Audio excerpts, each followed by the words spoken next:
In a world wrapped in safety nets and padded corners, young Alex finds himself perpetually sheltered within the confines of his mother's endless care. Every step he takes is cushioned by her watchful gaze, every decision preempted by her protective instincts. The world outside remains distant and blurred, filtered through the lens of maternal anxiety that shapes his reality. His small hands never touch the rough edges of life, his feet never stumble on uneven ground. This is the beginning of a story that spans generations, where love becomes a gilded cage. Sarah's adolescence unfolds within carefully constructed boundaries, each moment orchestrated by her mother's meticulous planning. Her schedule brims with activities designed to build character and achievement, yet something essential remains missing from her development. The natural rebellion of teenage years manifests only in quiet defiance, stolen moments of autonomy hidden behind closed doors. Her mother's voice becomes the internal compass that guides every choice, every dream, every whispered aspiration. The path to adulthood stretches before her, paved with good intentions but lacking the essential stones of self-discovery. Marcus graduates into adulthood carrying the invisible threads of maternal guidance, each decision still influenced by her gentle but persistent presence. His apartment reflects her aesthetic choices rather than his own emerging identity, his daily routines shaped by years of careful direction. The morning ritual of breakfast together becomes a symbol of connection that borders on dependence. His friends notice the subtle way his mother's approval weighs on every major choice, how his confidence wavers when her voice is absent from his internal dialogue. Emma's journey toward independence stalls at the threshold of self-assurance, her mother's voice providing comfort but also preventing the natural stumble of learning through mistakes. The university corridors buzz with the energy of young adults forging their own paths, yet she remains anchored to familiar shores. Each challenge becomes a phone call away from resolution, each obstacle softened by maternal intervention. Her classmates develop resilience through trial and error while she perfects the art of seeking permission, her wings perpetually clipped by the safety of constant guidance. The workplace becomes a battlefield where these carefully nurtured young adults struggle to assert their independence, their confidence undermined by years of protective sheltering. David finds himself paralyzed when asked to make decisions without consulting authority figures, his natural leadership abilities buried beneath layers of learned helplessness. His colleagues mirror his uncertainty, each meeting becoming a test of their slowly developing autonomy. The corporate world demands decisive action, yet they approach each challenge with the tentative steps of children expecting correction rather than the bold strides of confident professionals. Marriage counseling reveals the deep-rooted consequences of overprotective upbringing as Jennifer and Michael struggle to navigate the complexities of adult relationships. Their arguments center around basic life skills and emotional regulation, the fundamental building blocks that should have been learned in childhood. The therapist's gentle guidance highlights their inability to resolve conflicts independently, their tendency to seek external validation for every decision. Their love, genuine but fragile, lacks the sturdy foundation that comes from weathering life's storms alone. The cycle continues as Thomas finds himself repeating his mother's patterns with his own child, the lessons of overprotection passed down like family heirlooms. His confidence as a parent wavers with each minor illness, each developmental milestone approached with anxious consultation rather than instinctive response. His mother's presence becomes both comfort and curse, her experience invaluable yet her involvement preventing his natural parental instincts from developing. The pediatrician's office becomes a stage where 3 generations of maternal anxiety perform their familiar dance. Lisa's professional debut approaches with the weight of a final exam rather than an exciting opportunity, her mother's voice echoing in her mind with well-meaning but anxiety-inducing advice. The car becomes a sanctuary of familiar voices and comforting routines, yet also a barrier between her and the world that demands her independent presence. Other candidates stride toward their interviews with practiced confidence, while she remains trapped in the cocoon of maternal support that has protected her from failure but also from the triumph of self-reliance. Social gatherings transform into extensions of family therapy sessions as Kevin's mother orchestrates his personal life with the same attention she gave his childhood. His friends witness the subtle humiliation of having his romantic choices analyzed and critiqued by maternal authority, their own relationships developing naturally while his remains subject to external approval. The restaurant's warm ambience cannot mask the underlying tension of adult friendships complicated by persistent childhood dynamics. His dating life becomes a performance for his mother's satisfaction rather than an expression of his own desires. Amanda's preparation for professional life becomes an exercise in seeking maternal approval rather than developing personal style and confidence. Each outfit choice requires consultation, each accessory selection subject to careful review. Her mother's critical eye, once helpful in childhood fashion choices, now impedes the development of her own aesthetic sensibilities and self-image. The mirror reflects not just her physical appearance but the deeper struggle between dependence and independence, her reflection showing the woman she wants to become while her mother's voice keeps her tethered to childhood patterns. College orientation transforms from a rite of passage into an extension of home as Brian maintains constant contact with his mother while his roommate embraces the adventure of independence. The campus buzzes with the energy of young adults discovering their autonomy, yet Brian remains anchored to familiar shores through daily phone calls and detailed updates.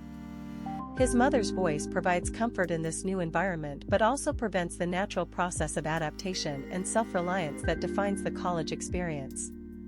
His roommate learns to navigate challenges alone while Brian seeks permission for every minor decision. Major financial decisions become insurmountable obstacles for Rachel and Stephen, their lack of confidence in managing money reflecting deeper issues of self-reliance and independent decision-making. The financial advisor's patient explanations highlight their gaps in basic financial literacy, skills that should have been learned through natural consequence and parental guidance that encouraged rather than prevented risk. Their anxiety about mortgages and investments stems from a fundamental lack of trust in their own judgment, their mother's protective instincts having shielded them from the natural consequences that build financial wisdom. Daniel's experience as a father becomes complicated by the persistent presence of his own mother, her well-meaning advice creating confusion between helpful support and undermining interference. His toddler's joyful exploration contrasts with the adult tension surrounding parenting philosophies, his mother's methods having created a template for overprotection that now influences his own approach. The playground, designed for children's freedom and discovery, becomes a battlefield for competing visions of child-rearing, with Daniel caught between gratitude for support and the need to develop his own parental confidence. Professional advancement becomes a complex dance for Melissa as she struggles to assert her ideas without the constant validation that shaped her early development. Her colleagues witness the subtle hesitation before every contribution, the careful phrasing that seeks approval rather than confident expression. Years of maternal guidance that emphasized perfection over risk-taking have created a professional persona that plays it safe rather than innovates. The conference room, designed for bold ideas and decisive action, becomes a space where her potential remains filtered through layers of self-doubt and external validation seeking. Therapy sessions reveal the deep psychological impact of overprotective parenting as Natalie works to separate her authentic self from the carefully constructed persona designed to please her mother. The therapeutic space becomes a laboratory for experimentation with independence, each session a small step away from the familiar comfort of constant approval. Her therapist's gentle challenges highlight the ways maternal anxiety has become internalized, creating an inner critic that mirrors her mother's protective instincts. The journey toward self-reliance requires dismantling decades of learned dependency while building new foundations of confidence. Independent living becomes a performance of self-sufficiency for Patrick, his daily routine still orchestrated by maternal guidance despite physical separation from home. The kitchen, symbol of adult competence and self-care, becomes a stage where he demonstrates his progress while seeking validation for basic life skills. His mother's voice transforms simple meal preparation into a complex negotiation between independence and approval, his culinary confidence undermined by the need for constant affirmation. The apartment walls cannot contain the psychological boundaries that still connect him to childhood dependency patterns. Expectant parenthood becomes a collaborative effort involving 3 generations as Victoria seeks her mother's approval for every pregnancy decision and parenting philosophy. The prenatal class curriculum designed to build confidence in new parents instead becomes a forum for maternal guidance that overshadows the natural development of parental instincts. Victoria's mother's extensive experience provides valuable knowledge but also creates confusion between helpful advice and overbearing control. Matthew watches this dynamic with growing understanding of how childhood patterns will influence their family's future, the unborn child already subject to generational approaches to child-rearing. The arrival of Christopher's first child becomes a shared experience dominated by maternal expertise rather than the natural development of paternal instincts. His mother's well-meaning involvement provides practical assistance but also prevents the essential bonding process that comes from learning through trial and error. The hospital room, designed for intimate family moments, becomes a space where 3 generations of parenting approaches intersect, the baby's needs filtered through layers of experienced guidance rather than emerging parental confidence. Christopher's journey into fatherhood requires navigating between gratitude for support and the need to develop his own parental authority. Adult social relationships become complicated extensions of family dynamics for Andrew, his friendships influenced by the same patterns of constant maternal connection that shaped his earlier development. The birthday celebration transforms from a simple gathering of peers into a complex social event requiring maternal approval and involvement. His friends witness the subtle ways his mother's presence influences his social choices and behavior, their own relationships developing naturally while his remains subject to external oversight. The party atmosphere cannot mask the underlying tension between adult independence and childhood dependency patterns that continue to influence his social interactions.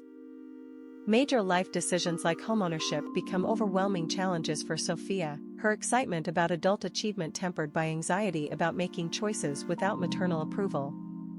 The car, once a symbol of independence, becomes a communication hub connecting her to home while she contemplates one of life's most significant financial commitments. Her mother's detailed advice provides comfort but also prevents the natural development of financial confidence that comes from making decisions and learning from their consequences. The suburban neighborhood represents adult accomplishment while her phone conversation reveals the persistent need for childhood patterns of seeking permission and validation. Professional success creates an ironic contrast for Benjamin as his external achievements outpace his internal development of self-confidence and independent decision-making. The home office, designed for autonomous work and leadership, becomes a space where he seeks maternal approval for career advancement that should reflect his own professional judgment. His mother's advice, valuable but potentially limiting, prevents the natural development of executive confidence that comes from trusting his own instincts and learning from professional risks. The executive environment cannot compensate for the foundational skills of self-reliance and independent thinking that were bypassed in his overprotected childhood. Wedding planning becomes a complex negotiation for Olivia and Nicholas as they attempt to create their own vision for marriage while navigating maternal expectations and involvement. Olivia's mother's extensive experience provides valuable guidance but also creates confusion between helpful advice and overbearing control over their personal commitment ceremony. The living room, meant to be a space for intimate relationship planning, becomes a forum for generational differences in approaching major life commitments. Nicholas witnesses how childhood patterns of seeking approval influence his partner's approach to creating their shared future, the wedding becoming a reflection of family dynamics rather than purely their own relationship vision. Pediatric appointments become collaborative family events where Ethan's parental authority competes with his mother's extensive experience in child-rearing, creating confusion about who ultimately makes decisions about his child's health and development. His mother's confident advice, born from decades of parenting experience, undermines his natural development of parental instincts and confidence in his own judgment. The medical office, designed for clear communication between healthcare provider and parent, becomes a space where generational approaches to child-rearing create complexity in treatment decisions. Ethan's journey toward independent parenting requires navigating between respect for his mother's wisdom and the need to develop his own parental authority and confidence. Adult friendships become forums for discussing ongoing maternal relationships rather than celebrating independent achievements and experiences, the group's conversations dominated by stories of seeking parental approval for major life decisions. Their late 30s reunion, meant to celebrate professional success and personal growth, instead becomes a support group for navigating persistent family dynamics that influence their approach to adulthood. Each friend's stories reveal how childhood patterns of dependency continue to shape their decision-making processes and relationship approaches, their social interactions reflecting unresolved issues of independence rather than mature adult connections. The gathering highlights how overprotective upbringing creates lasting impacts on social development and personal autonomy that extend well into middle age. Midnight solitude becomes a moment of reckoning for Isabella as she confronts the gap between her cautious approach to adulthood and her friend's confident embrace of independent experiences. Her mother's caring call, designed to maintain connection and ensure safety, inadvertently reinforces the childhood patterns that prevent her from developing the resilience and self-confidence that come from navigating challenges alone.